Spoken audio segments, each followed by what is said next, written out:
Hello and welcome to First Impressions. This is a show where my co-host Dash Hooper and I evaluate a new album each week with a few simple ground rules. First, it must be an album we've never heard before. Second, we're only allowed to play it once. After that, we take notes and rate it in a variety of categories. The album we're going to be looking at tonight is one I've been looking forward to since we made our top list of 10, and that is Frank, the 2003 album by Amy Winehouse. So Dash, how are you doing tonight? Oh, excellent. Yes, so just doing, doing the catching up thing with my book. Yeah. You're doing that. I'm doing a similar thing. I have the Kickstarter running right now for issue 10 of Immortal Era. So at the end, I'll play the trailer for that one and some other sponsors as well. But yeah, I know. It's like you keep busy. I was at a con all weekend doing the Creepy Con in Ontario, California, not Canada. And a weekend of cons, you're just done by the end. It's like all you want to do is just sleep. I'm the type of person, if I'm doing a con, I don't sit ever. I am standing and carnival barking the whole time. Like, hey, how's it going? Come on over. Just like trying to do anything to get people to see the book, to be interested in it. So it's like after a weekend of that, I played this album yesterday for the first time. So it's like this one is a true first impression. And unlike some where we have time to kind of process and listen to it, this one, I'm coming in after one listen and kind of playing some of the tracks that I thought as favorites again to try to dig out some lyrics and things like that. But this one is the most first impression of the ones that we've done. So should be fun because Amy Winehouse is someone, it's someone, she's huge. And I had, before this point, I guess I'm kind of getting into spoiler territory, but I didn't go in with a lot of prior knowledge of Amy Winehouse. So she's my girl. I love her. Yeah, I know you're someone who's a big fan, where I'm coming in at a different place, but yeah, we, as always, let's kind of start and dig in with a little history of the artist. So, yeah, this is one of those histories it's kind of rough to get through as far as things go, because you kind of know the end, how it ends, and it's just one of those tragic things. But she was born in 1983, and she was a British singer and songwriter. She was known for a deep soulful voice, genre blending music. So she infused jazz, she infused R&B and soul, and that's something we'll definitely be talking about as we're digging into this album later today. She was born in London, and if you ever hear her talk, she has that thick British accent. It's one of those things where if you're watching something with her in it, you want to throw the subtitles on because she's very, very British. And for some interviewers, you can hear them kind of stumbling to try to figure out what she's saying. So she had musical talent from a young age. If you watch the Amy documentary, you can see her singing Happy Birthday as the documentary starts, and she's 13 and she still has that voice. That voice that becomes so signature in what like you can hear her voice and know it from a mile away. She had that same strength in her voice as a 13-year-old. Just singing Happy Birthday at a random birthday party, and you're like, damn, that girl, if she doesn't become something, there's something wrong with the world. So she released her first album, Frank, which is the one we're talking about today, in 2003. At the point in time she released it, she was just 20 years old. She had just turned 20 years old, but the album that really put her on the map was Back to Black. So Frank, as far as it goes, it was big in England, but the US didn't even get it until after Back to Black. They put it through one of those things where, oh, Back to Black is so popular, let's put out her other album in America. So this was one of her big ones. So she has the hits, Rehab, You Know I'm No Good, Back to Black. Those are songs that if you look on them, they have over 1 billion plays on Spotify. So they are just juggernauts of music. So they're something that if you know her, you've heard these songs. So she was, when she became successful, it kind of was the double-edged sword for her. She struggled with substance abuse. She was also being, constantly mauled by the paparazzi, just chased, and it kind of sent her into a spiral where now she was battling addiction. She also had a lot of, issues with her family, with her on again, off again husband. And from this, it led her to a tragic death in 2011 of alcohol poison at the age of 27, which of course puts her into that whole 27 club, which is just, you just don't want to think about it, but it's just this line of tragedies of these top artists who didn't make it past their 27th. Joplin, yeah. Hendrix, Kurt Cobain. Yeah. I mean, it's just, the line goes on. And there's a documentary just about the 27 Club. I haven't watched it. I don't think I could bring myself to watch it because it's just, do I really want to be depressed for the evening to think about all these amazing careers cut short, much like hers? But even though she only put out 2 albums and then of course some live ones, some B-side albums, her legacy continues. I mean, it's one of those things. I was playing the album through, like giving it a little more listen in my classroom today, and I have a student teacher right now, and she's like, oh yeah, I have that song in my playlist, and I have that song, and she's an early 20 something, and she still knows those songs. And when I was playing them in the house, my kids are like, oh yeah, I know that one, that's in my playlist. So it's one of those ones that, despite the fact that she only has 2 albums and that she stopped creating albums in 2006, this legacy is just huge, and people know her, people love her. So yeah, it's something, you look at her and it breaks your heart to think that we'll never get something else from Amy Winehouse. Yeah, she transcends time. There's certain artists that do transcend time, no matter, and she's been gone well over 15 years now, or 14 years now, and I can still sit and listen, and like you said, people are going to know it, and even the younger crowd love her because her music is just fantastic.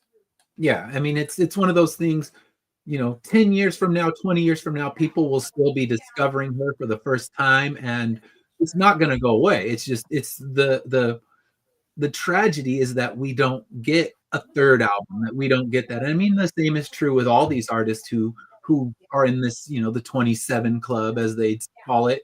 They all didn't give what their full potential was. We could have had years more listening to them record, and it's something we'll never get. So with her, let's talk a little bit about the history of this album specifically. So this one was released October 20th, 2003 in the UK. Like I said, the US release didn't come until after Back to Black. So that came more in 2006. So this one, you get her jazz influenced vocal style, her confessional writing style, and the Frank has a double meaning. The first one, Frank, as in just frank lyrics. This is a very frank woman, and also partially a tribute to Frank Sinatra. But it's funny because if you hear her in interviews, she's not super enamored with Frank Sinatra, but the album got that anyway. She kind of starts shitting on Frank Sinatra when she talks about him in the interviews. It's like, I respect him as an artist, but she hated him as a human being. And it's just kind of funny. She talked more about other artists she was influenced by, like Sarah Vaughan, Dinah Washington, Lauryn Hill. she talks about them in higher regard than Frank Sinatra. So you listen to her in interviews, and even though the album's named Frank, she's not enamored with Frank Sinatra. Just kind of one of the top things she talks about is the Frank CD is in the box, and maybe that's where it came from, or maybe just, you know, I'm going to be frank with you, and it kind of, the double meaning was something she wanted. But yeah, she's this one definitely shows her jazz influences. It shows also her hip hop and R&B influences. So yeah, this album, it put her on the map in the UK, but in the US, it's not the one that got her notice.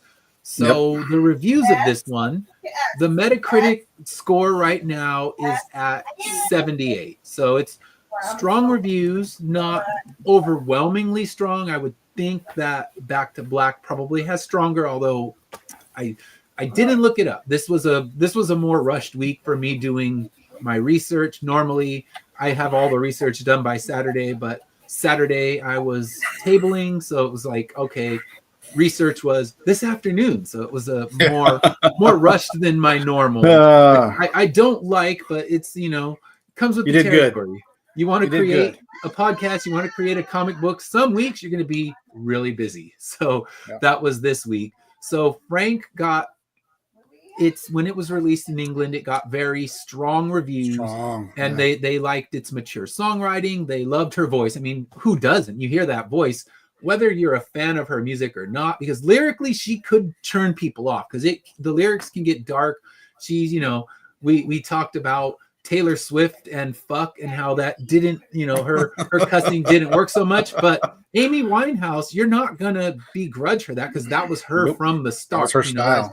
As a 19-year-old recording this album and a 20-year-old releasing it, that was her. I mean, she's got a song called "Fuck You Pumps," so there's no denying what's gonna come your way, and you can't be like, oh, I don't like that she's using profanity now. It's like, well, there was never a then. Where Taylor Swift has an entire back catalog where I don't know if she has any profanity. I mean, I'm not gonna deep dive into the Taylor Swift catalog, but I don't know of any songs that have that. Maybe there's a word here or there, but in general, she's kind of an icon for the kids. Where Amy Winehouse isn't the one, like you were talking how you play soccer mommy for your girls. I doubt you're playing Amy Winehouse for your girls. I'm definitely not playing Amy Winehouse for my girls. Nope. So it's like, okay, soccer mommy, we're good. Some Taylor Swift, you'd probably play them and not have any real worries about. But when it comes to Amy Winehouse, like, you can hear that when you're older. You know, let's introduce you to that one when you're a teenager, maybe, and you know you're going to hear it all anyway. But yeah, back to the reviews. It performed very well in the UK. It was eventually triple platinum, but Amy Winehouse herself has mixed feelings about the album. So she criticized some of the production and didn't think like she had the full involvement in it. So even though, you know, it's a debut, and that's the thing, is if you look at the debuts of any artists that are out there, you're not going to find many artists that are like, yes, my first album was just perfect, and Amy Winehouse is no different. She wasn't enamored with the album, but she would still play songs from it if she was doing her performances. It's not like she hated it so much she wants to make it disappear. And there are artists who do want to make their first album disappear.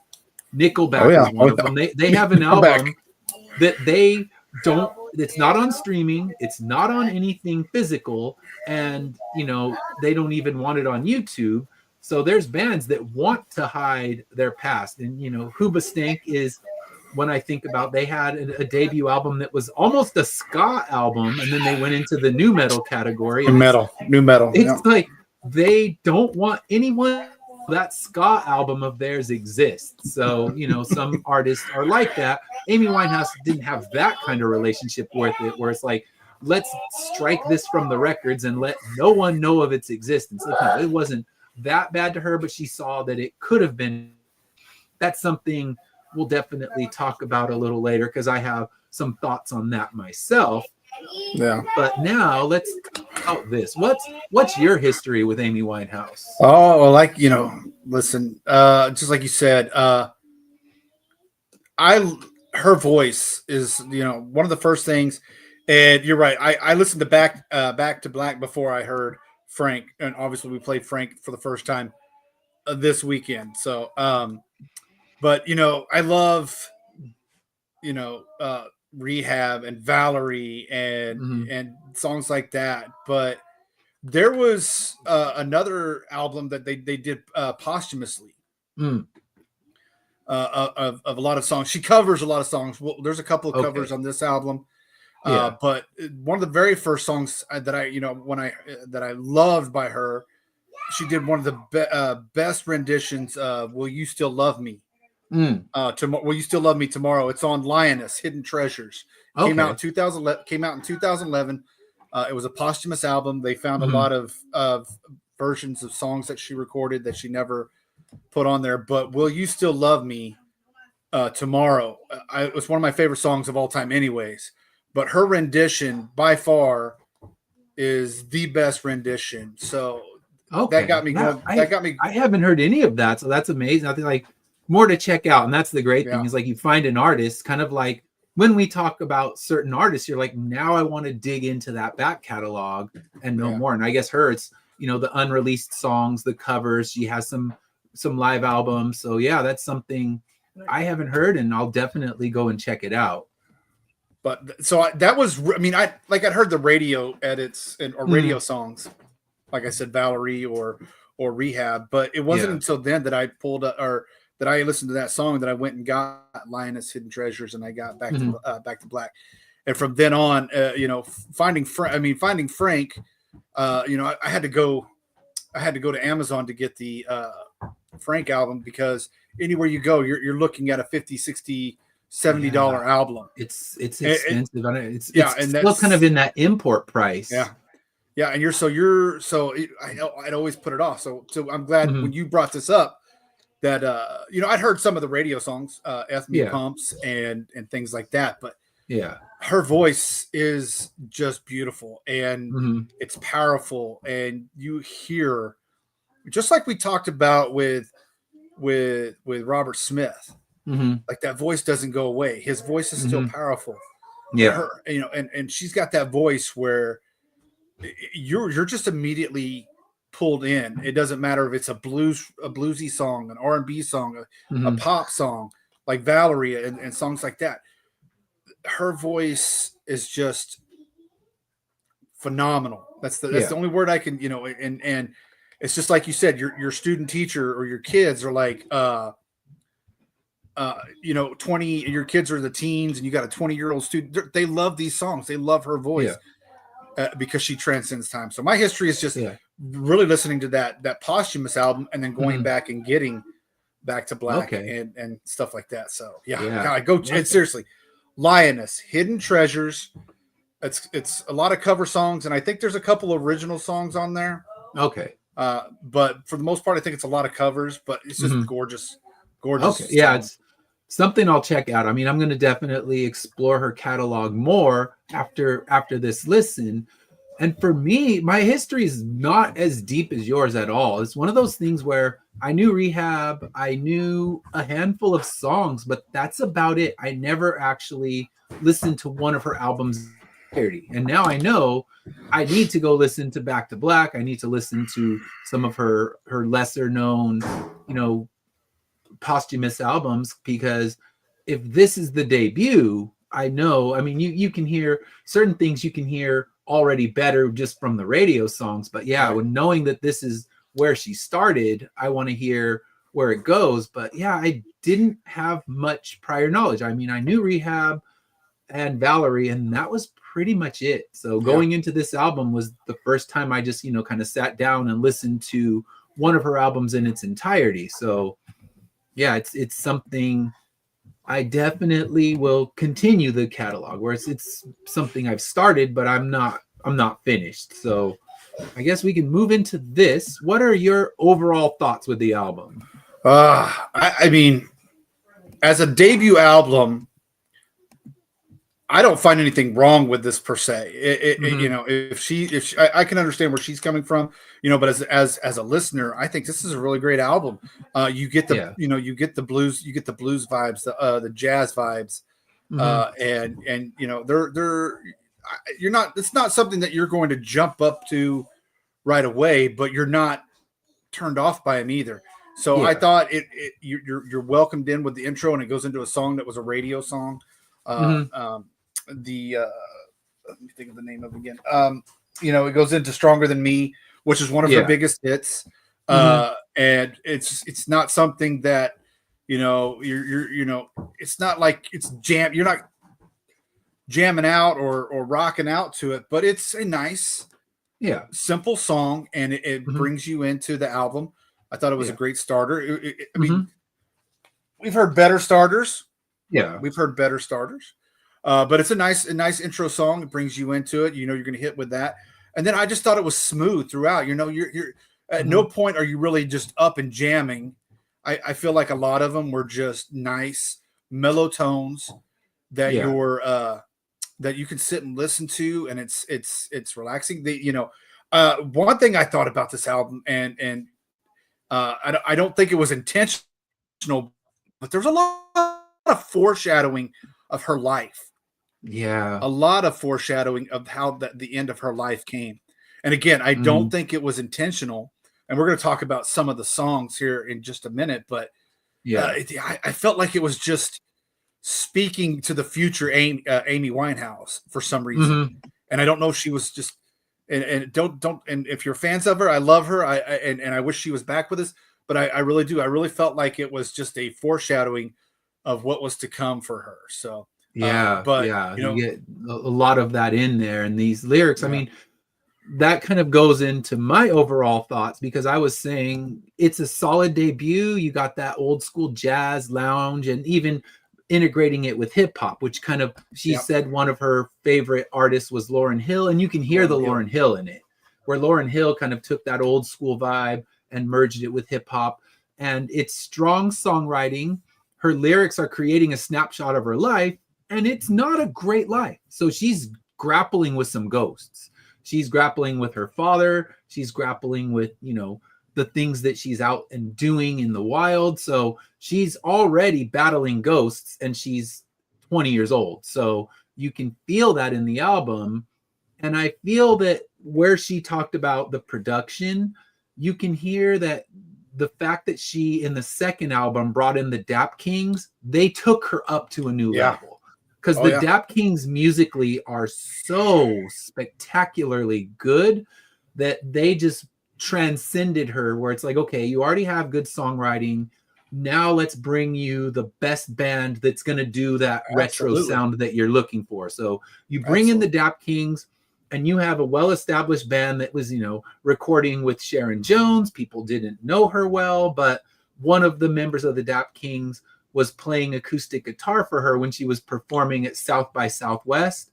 And that performance led to them recording her album in its entirety. And you feel that. I mean, even though I haven't heard that album in its entirety, just the production is stronger, the instrumentation. I mean, you can't beat the Dap Kings for what they do.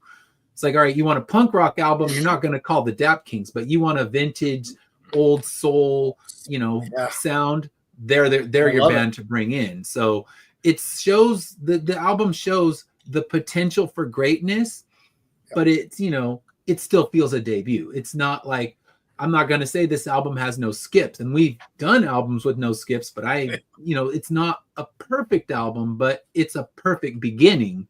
And it's like, oh my gosh, this woman is going to be the top, amazing, and you can feel it. But it's not to say it's a perfect album. So we had where we did the Sharon Jones, like we didn't have a skip on that one. Where this one, we'll have a skip in the album, but that's not to say it's bad. It's also a longer album. It's got a lot to it, so it's hard to be perfect when you're not. The Sharon Jones one was, I think, like 38 minutes, so it's easier to have a perfect album when you have under an hour of time. So it's a great debut. You feel if she had brought the Dap Kings in for this one, the production would have been even stronger, and then she probably would have had nothing to say about the production levels on it. So I can see that. Let's talk about best songs. All right, I guess we can make that plural, because there's definitely more than one song that I loved on that one. So what's one that grabbed you on this album? I got and when you pull up Uncle Swifty's next, I'm down for that one. Yeah. I love. She had some great songs. Don't get me. And you're right. There's a couple that I could pass on. My first one was "Help Yourself," and this is I'm definitely down for that one, Uncle Swifty. Definitely. I'll give it a shot. I'm definitely down for that one. Yeah. I love "Help Yourself." Again, a lot of the ones I liked were not the radio songs, and so "Help Yourself" was a great one. Then you had October song. I'm October Baby.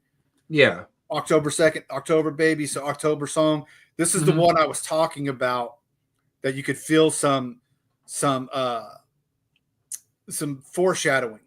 Yeah. And then you go to Brother. Brother was one of my favorite songs as well. Yeah. Again, that was one of the hidden, if I'm not mistaken, that was one of the hidden tracks. Yeah, that was one of the ones I don't think it was on the original release. It probably was expanded when they brought it to the US because it ends at a point and then kind of continues. So I think that was one of the ones that was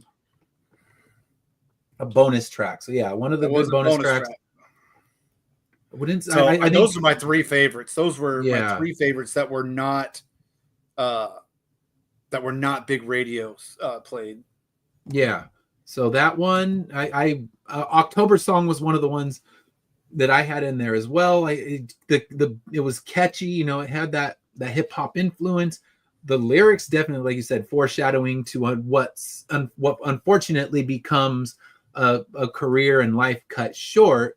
And you can kind of feel like, all right, there's stuff in there. I thought Stronger Than Me is a solid opener, but like I said, it's not the best opener. It's not like if you had only heard that, it's not going to drive you thinking I have to get the rest of this album and I want to play it, but it doesn't turn you off to the album. It doesn't pull like the Jethro Tull one did, where our skip song was the opening song, where you never want that to be the case, and that's definitely not the case on this. And as it turns out, it's one of her bigger songs. It became one of her big hits, but I wouldn't put it in my top. But I liked the What Is It About Men? Yeah, because if you look at the lyrics of that song, it's talking about, her looking at, does she want to follow in the footsteps of her father? And her father does not come off well in the documentary, the Amy documentary.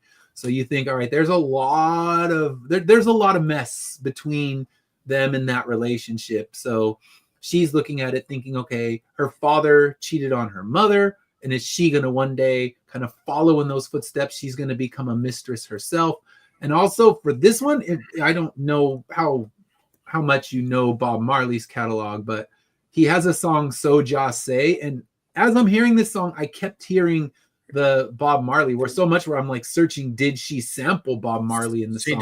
She did. Yeah, I think she did, didn't she? Because I just hear it in there and I'm like, I like that, because it's like she doesn't have a reggae beat anywhere in there. And she might have sampled a hip hop artist who sampled Bob Marley, where it's like, multiple degrees, because she did the lyrics. But I like that little bit of reggae vibe that's in there. And the lyrics are extremely dark, but it's one of those things where it just really, I was feeling the beat. I was enjoying the song, even if the lyrics were just like, ouch, it's kind of painful to listen to. And I also really liked In My Bed. It was one of those ones where I think that, to me, had the catchiest chorus in it. Yeah, it's just like, okay, of the choruses, that one is the strongest of the different choruses. It's nothing that's wrong with any of her choruses, but that's the one that becomes an earworm. That's the one that you won't get out of your head. So I think that was one of her radio songs, and I liked it. I would assume so. Yeah. I passed. I think I passed on it because I was looking more for this time, the deeper cut stuff. The deeper cut stuff that I like, because all the ones you named were fantastic songs. Don't get me wrong. I absolutely love them. But I wanted to, this was the first time I think I did search out the deeper cuts on one of the albums that we did, because I was I guess for me it's pretty new to me, because I was coming into this album very blind. I mean, I think I knew one song from it beforehand. So if that's a radio hit, I hadn't heard it, so it's new to me.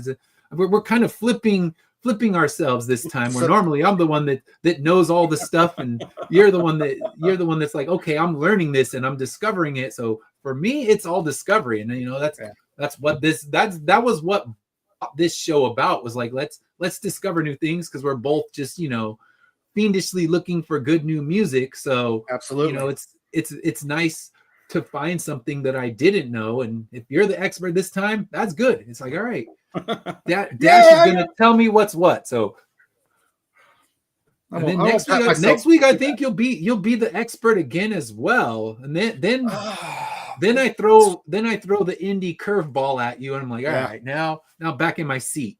But for a few weeks, you're the one, because we'll talk about what's coming up next week. But I'm definitely coming in blind again, and that's the way I like it. To discover new things.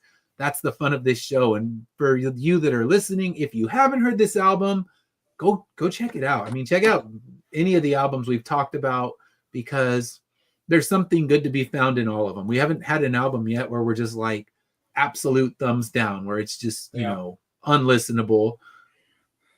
We have difference of opinions on, but in the end, no, it's like, okay, this is unsalvageable. So this one, if you haven't heard the Amy Winehouse album, check it out. It's worth your time. Kind of spoilers where we're getting to our end, but still, let's talk about, before we move into the skippers, because there will be a few, but what are the lyrics that stood out to you in this one? I'm gonna go right back to October Sky, our October song. And I mean, this whole song is just you're just if this is one of those ones where I would put it on and listen to it over and over and over again. But today my bird flew away, gone to find her big blue jay. Starlight before she took flight. I sung a lullaby, a birdland every night. Sung for my Ava every night. Ava was the morning. Yeah, I mean, I'm not going to read the whole song, but I mean, with dread, I woke in my bed to shooting pains up in my head. Lover bird, my beautiful bird, spoke until one day she couldn't be heard. She just stopped singing. And this is not about Amy. This is obviously about somebody else that was in her life. Yeah. But it's almost I say it's almost foreshadowing to me. The way that the words hit me, and this is somebody that she's never going to hear sing again. And then brother, I just like brother. It's if it's not, or excuse me, it's so much that I could never say to your face, but by now you should know the world in all its ways. So find your place. How do I find words that do not condescend? When she bore you before me, because she doesn't need a child, she needs a friend, a son, not a sob story. I just love that. I don't know. Yeah. It's. I'm not saying it's an upbeat song, but no, this is one of those songs where the lyrics were just hitting me at all the right places, and I just thought it was a great song. And the there's been millions of artists out there that have had great songs, and sometimes the words don't hit me, but when they give me goosebumps, that's when they did their job. That's when they did their job. So brother, those lyrics, and I liked again, help yourself. This is just nothing. Just I can't help you if you won't help yourself. I mean, this is things that we've all gone through with people in our lives. No, I can't help you if you don't help yourself. You can only get so much from someone. Yeah. You can get so much from me. I can't help you if you won't help yourself. I think I think it rings to me, because I think we've all been there. We've all tried to help somebody, and they've, again, a foreshadowing. It's the foreshadowing of this song. That I feel like, we all know she had her demons. She succumbed to them. And I don't know if it was, again, intentional, unintentional. What if she was talking to herself? I mean, I can look at it that way. And so I think that's why that those lyrics were just phenomenal. Yeah, and they're one of those things where you look and she suffered a lot before she became famous and had the paparazzi issues. She came from a messy background. You can feel it in the lyrics because this is a 19-year-old writing these songs. So this isn't some, 50-year-old, 60-year-old who's lived a full, grueling life. Like, no, she's 19 and she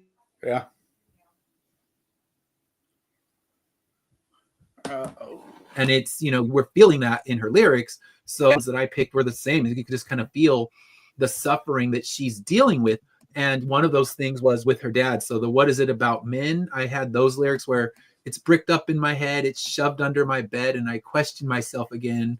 What is it about men? My destructive side has grown a mile wide, and I question myself again. What is it about men? So she's already seeing that she's growing more destructive and just, fearing she's going to follow in her father's footsteps. And like I said, if you see the documentary, her father does not come off well. Her husband does not come off well. They're just, you look at them and think, oh, they definitely, they piled on some of the problems that she had to deal with. And maybe one of the reasons she kind of disappeared into the alcoholism could be from that, that early childhood that she had to deal with. So for real, that was one of the ones I had. The other lyrics that I grabbed for this one were from In My Bed. And that one says, listen, this isn't a reunion, so sorry if I turn my head. Yours is a familiar face, but that don't make you or your place safe. So this is the song about her kind of getting back with a boyfriend that she, I think, cheating with a boyfriend that she wants him for, the physical side of things, but wants nothing to do with him emotionally. Like, all right, you're not here for me emotionally. You're not who I'm looking for, but she can't resist him. She still ends up following back into him. So, and then the Fuck Me Pumps I thought was more kind of playful and funny, where it's talking about the other, she's talking about this girl who's an absolute gold digger, and that's what you say, but you really wouldn't mind a millionaire. You don't like ballers. They don't do nothing for you, but you'd love a rich man 6'2" or taller. So, he's just kind of talking about the girl in the club who is out there searching for, the paycheck man. And I thought those lyrics were kind of fun. Well, that's a fun song. That's a playful, fun song. Yeah. Where it's like, she's looking at her like, you suck. And, calling her out for it. But again, an artist will say it in a lot more expressive way than either of us two could say, like, oh, look at that gold digger. Like, nope, Amy Winehouse, like, I'm going to write a song about that gold digger and I'm going to trash her completely. So I liked that one a lot. And then the last one I got was the You Sent Me Flying. And although my pride is not easy to disturb, you sent me flying when you kicked me to the curb with your battered jeans and your beastie's tee. Now I can't work like this. No, not with you next to me. So I thought that was really good. So the lyrics are great throughout. It's autobiographical, and a 19-year-old is dealing with a lot. And that's the unfortunate thing, is she was dealing with a lot. This isn't artificial pain. She's not writing the pain and just all of the difficulties with her life. She's not writing them for the sake of, like, let me write a sad song because people like sad songs. Like, no, she's feeling the pain and it's real. Yeah. And it's that was 100% her all the way. They were talking about, when they found Chester Bennington, he was already in a place where he had lived a life, even though he was young. He had lived a difficult life when they pulled him in. So these lyrics, he's not just like, all right, being angry is the cool thing, let me write some angry lyrics. Like, no, he was living it. He was feeling it. It was real time and real world for him. And same with Amy Winehouse. She's not, let me write some lyrics that are dark and upset. Like, no, she was living a life where she had seen way too much for a 19-year-old to have already seen.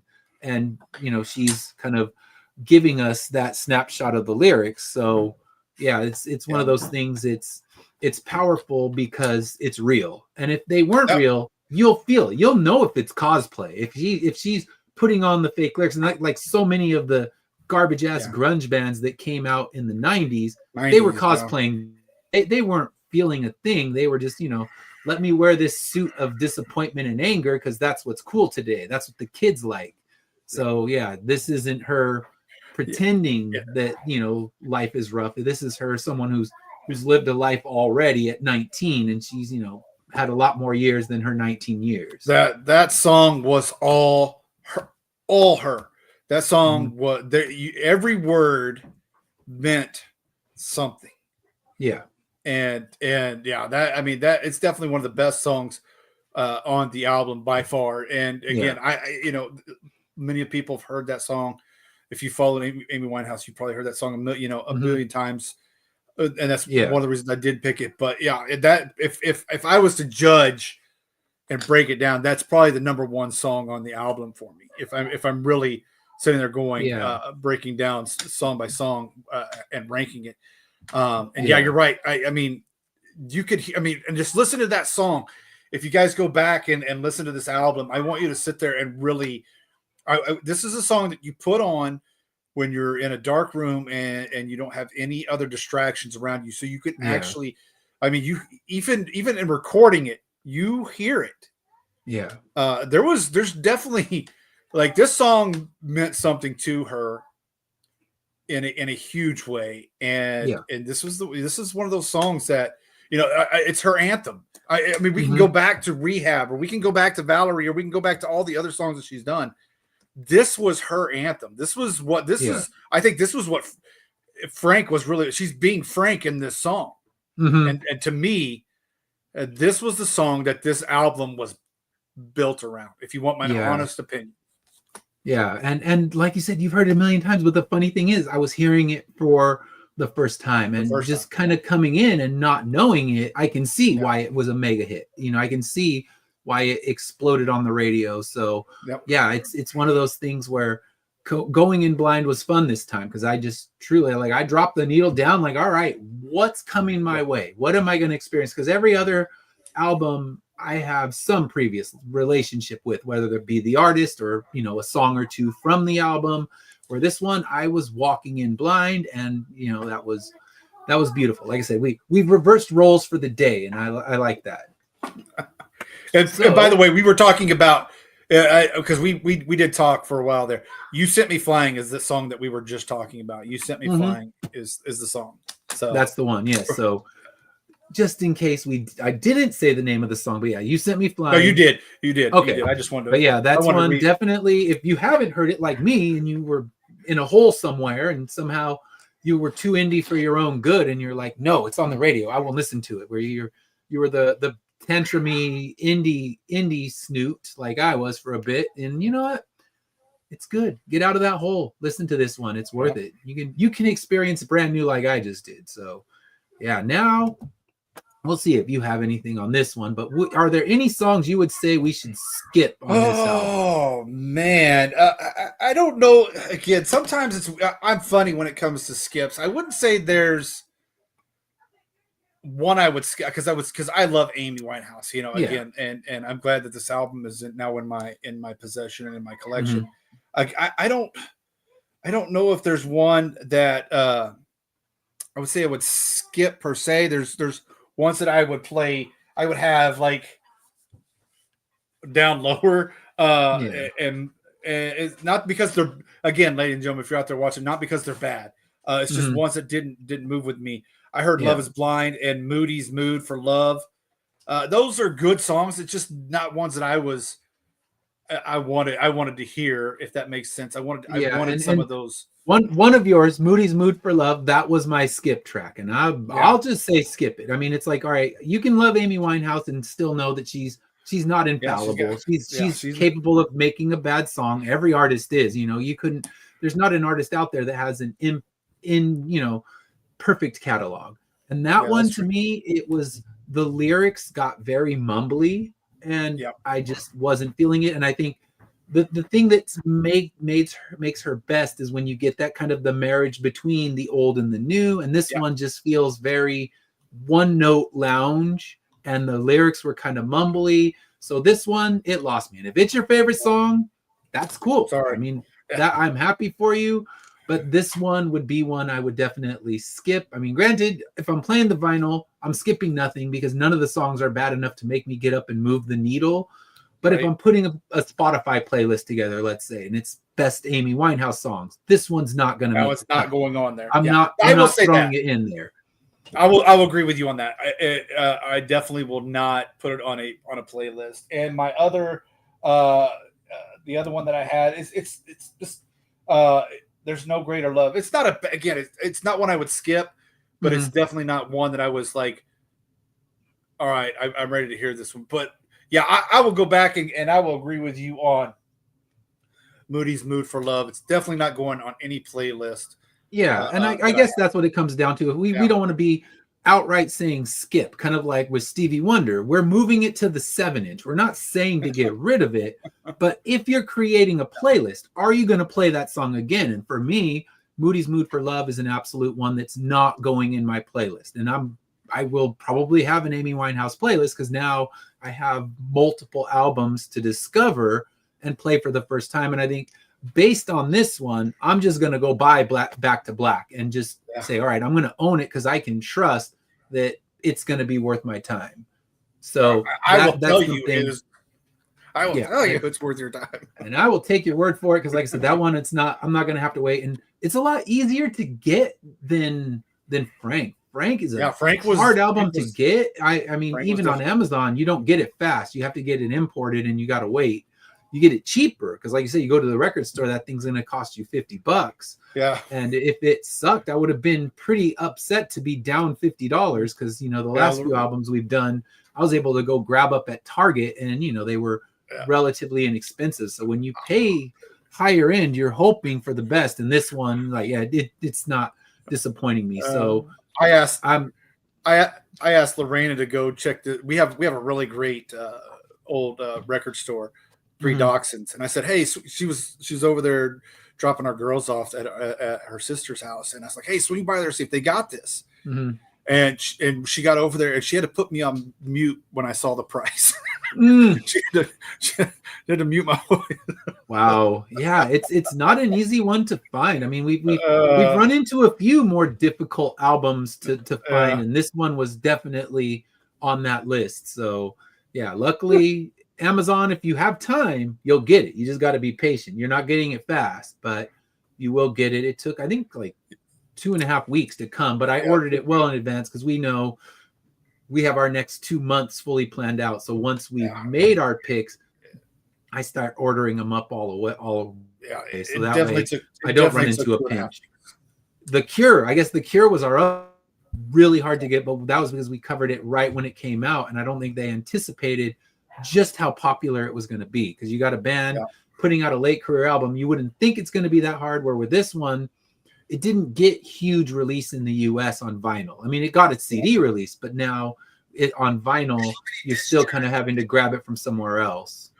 And yeah, that's what we're doing, ladies and gentlemen. We listen to it on vinyl. It's going and getting a CD would have been easy. We want the vinyl. Yeah. We're both big vinyl collectors, and man. When I saw that price, I was like, oh my, yeah. That's why I waited on Amazon. I'm like, all right, I'll wait because I think it said like, okay, 2 weeks delivery. So I'm like, all right, I got 2 weeks because it's later on our list. So it was worth it. But man, you want to. I hate to feed the Amazon machine because they don't need any more of our money. You'd rather support the local record store, but you also got your own bills to pay. So you have to make the hard choice. I'm like, all right, let's give the billionaire a few more dollars. But in the end, I have to save myself a few more dollars. And I think I saved like $20 buying it on Amazon. So it was one of the unfortunate choices we had to make. And that's not saying it was cheap, but in the end. So now this gives you, ladies, let's just give you an idea of what it's like on eBay. You're still looking at $40, $50, $60 on eBay for the vinyl. And if you're getting an import, if you're getting the UK import, it's a little bit more up there. But this is just a regular. You're still looking at 30, 40, 50, $60 depending on, and some of those 30 ones are because they're now they're offering a little bit of percentage off. But that's your best case scenario. So you're gonna pay if you want it, but it's worth getting. It's one you'll play it enough times that it's worth paying. And I paid more for albums. I've paid a lot for first prints of albums that I really love. So you just look at it like that. If it's something you love, you're gonna play it. It's not like it's just gonna go rot on the shelf. So that's something you should do. So now, what should be another easy one for us? Are we keeping this or returning it to the used bin? This is a keep it. It's she's got 2 actual released albums when she was alive. She's had some a posthumous, like I said, Lioness, and there's been a couple other ones that went along, some posthumous stuff that went with. I think one went with the documentary you were talking about. I think there's an album that goes with well, that's the Amy documentary has one, and then they've made like a regular movie, which I haven't seen. I've heard it's terrible. I've heard it's one of those things that they like shows people in better lights than they deserve. So I will keep that one at a pass. But the documentary, it's there's no easy watch when you know what happens to her in the end. So kind of you watch it and it's not going to be an easy watch, but it's it's her life and it's real. It's not Hollywood fabrication, because oh my gosh, so many of these biopics of the bands just love to play with timelines and make everything look rosy. So I tend to skip those if I can.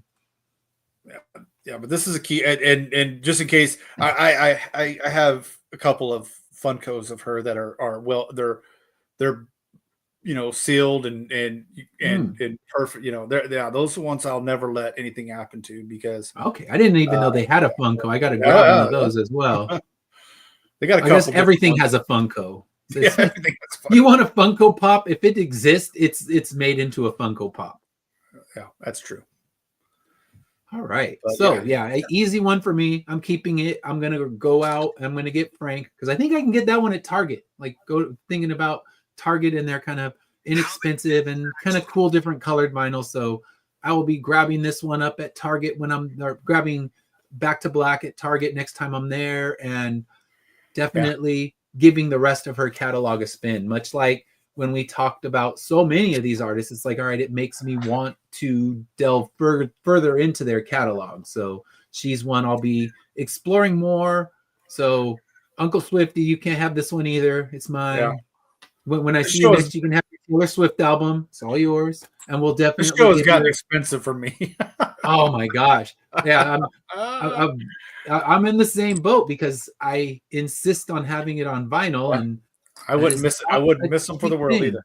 Yeah. So it's worth it. I enjoy it, even if I don't play them all. And I'll give Uncle Swifty his album. It's all good. But yes, let's talk about next week. Another vinyl that didn't cost me a small fortune. I found this one at one of my good local record stores, and it wasn't too much. And that is 38 Special Forces. So I looked at the track list. I know one song on it. So I'm going in not entirely blind. I know one song. I know a bit about the band. But this one we're actually going to have, it's going to be another special guest show. So we got another special guest. Yes. Can't wait for Uncle Swifty. Can't wait for his copy. It's all yours, sir. So yes, we're going to have Lori Calcaterra. She's going to be joining us for our show next week about 38 Special. So should be fun. She's playing the album. Who knows when she'll play it, but she's going to listen to us and experience it and talk about what she thinks about the album. So yes, next week, tune in. We'll be at our normal time. Most of the time we're on our normal time, unless I have something that comes up and I can't avoid it. So next week, same time, same place, and you can join us and talk to Lori and both of us about what you think about this album. If you've already heard it, if you haven't heard it, here's your homework. Listen to it. So next week you can discuss it with us. Tell us what you think about it. next week after you play it. So if you can jump out there on Spotify, I think I paid like $4 for this one. So it wasn't a high-end album to buy. So go out, check it out. So next week you can tell us what you think. Uncle Swifty, your homework, we heard it. Play it so you can tell us if it's great, if it's awful, whatever you think. And yeah, it won't we want be to hear Taylor from you, Swift, Uncle Swifty. Yeah, so if it's great, if it's awful, if it's as good as Taylor Swift, because Uncle Swifty has a bar, and that bar is Taylor Swift. So will it meet the Taylor Swift bar? We won't know until next week. So right now, we're going to close this out with some of our sponsors. So the first one is not our sponsor. It's me. And I'm going to play the video of my Kickstarter right now. I have a trailer for it. So let's check it out. Immortal Era 10 is live on Kickstarter now. This is not a comic promo show, but I will give myself a small shameless self-promotion. So go out, check out Immortal Era 10. And in the meantime, here's the trailer, followed by a few more of our sponsors. So just a moment. Let me get mine playing once it's up. Bicentennial special. For 200 years, we have been blessed. Hold on 1 second. I'm going to rewind this, and here we go.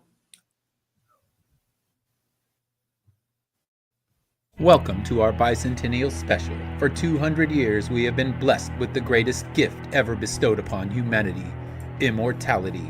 Now we all live in a world without the fear of death and loss, a world where we know that our loved ones will always be with us. On January 1st, in the year 2000, we gained this glory. We interrupt this special with breaking news. The control center of our beloved Guardian Force has been infiltrated by a dangerous terrorist group from the underground. This group was founded by known criminal Dr. Man, who fled the surface years ago, rather than face trial for his heinous crimes. This group is the greatest threat to our immortal gift, as we have confirmed that their primary agenda is to restore the life cycle of the Death Era. We have positively identified Miguel Ayala and Aroni Hope as the primary culprits in this invasion. These are the same terrorists who inflicted millions of dollars of damage to Payne Valley Medical Center, while also injuring numerous Guardians. Rest assured that our president has dispatched his elite forces to assure that this threat is stopped quickly and that our immortality will remain unthreatened. For more details about this invasion, tune in to our 10 o'clock coverage. We'll return you to the bicentennial special after a word from our sponsors. Our campaign for issue 10 features many exciting rewards for returning readers, as well as those brand new to the Immortal Era universe. This campaign also includes a Garbage Pail Kids homage cover by James Michael Hammond, limited to only 100 copies. With numerous physical and digital rewards, there's something for all readers. All right, so there's my trailer for Immortal Era 10. Let's see. My wife, props to her, she's the news anchor, and I'm the other voice. So my wife, I called her. I called her in the room. I'm like, all right, I need your help. I just wrote a script, so we did that, and yeah, we'll give that. And now, like I said, thank you. So now we have a few other sponsors that we're gonna share their campaigns out, and then of course we'll close it out with all the Madness Network. So let me throw these out there. So just a second.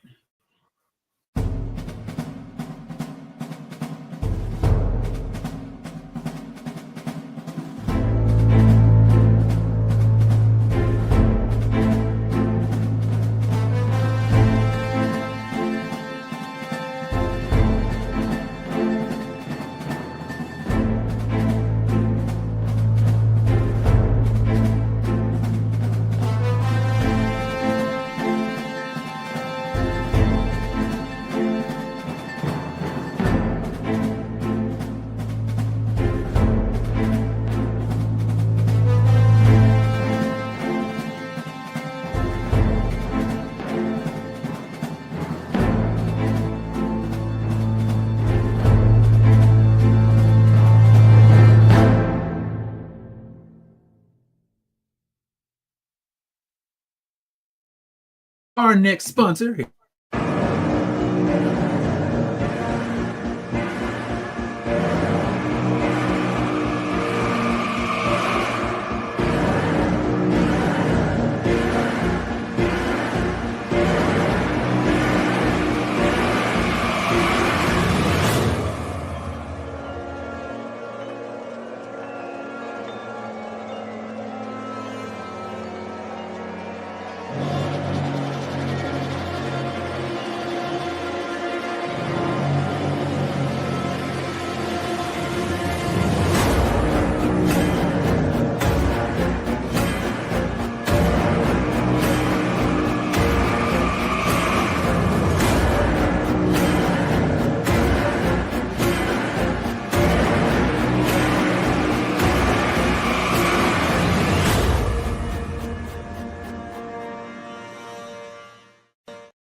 right, so that's our second sponsor and our last sponsor of the day. And definitely check out all these campaigns. Check out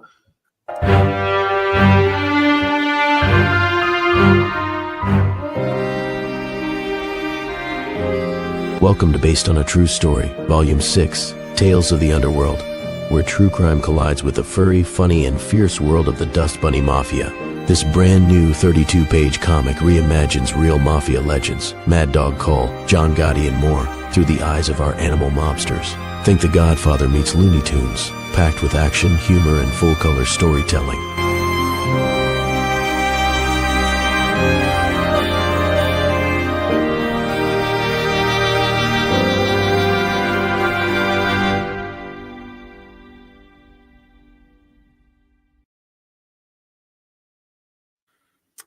all right, and yeah, I need to learn how to do that. I've actually backed a few of these, and yeah, they're good stuff. I have a lot of I know it's the Mobamoles he has, and I've actually talked to him about doing a cover for Corruptor where he turns my mafia hitman into an animal, so it's something. Hopefully we have a cover with, I think it's Brett. Brett's his first name, but yeah, he's good stuff. I have a lot of his, he does cool poker chips and stuff like that. So with that said, there's our sponsors. Check out their stuff. Immortal Era, check out my stuff. And soon, Dash can toss a trailer our way too, and you can check out his stuff. So until then, we will see you same time, same place next week.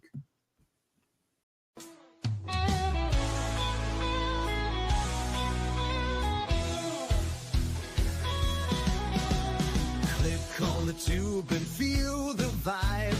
Every show you crave right here live. Heroes and villains clash in the night. Madness Comic Network sets it right. Scroll through the list, find what you need. Epic battles and fast-paced speed. From capes to cosmic space delight. Tune in and watch your favorites ignite. On Facebook, share the thrill so grand. On X, the buzz across the land. Madness Comic Network all around. In every episode, joy is found.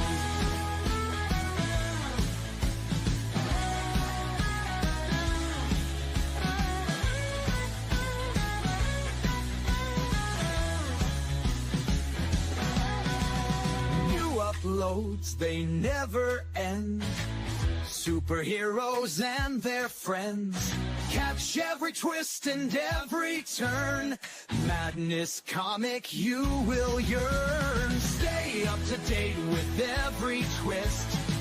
Madness Comic, don't miss a gist. From laughter to tears, every mood. Madness Comic sets the groove. Click that button and subscribe. Catch the wave and ride the tide. Join the fun, join the craze. Madness Comic brightens days. Hey!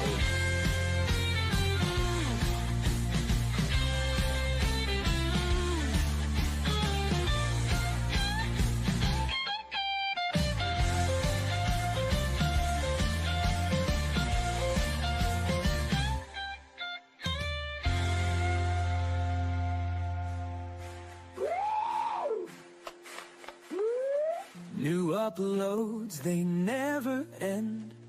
Superheroes and their friends. Catch every twist and every turn. Madness Comic, you will yearn. Stay up to date with every twist. Madness Comic, don't miss a gist. From laughter to tears, every mood. Madness Comic sets the groove. Click that button and subscribe. Catch the wave and ride the tide. Join the fun, join the craze. Madness Comic brightens day.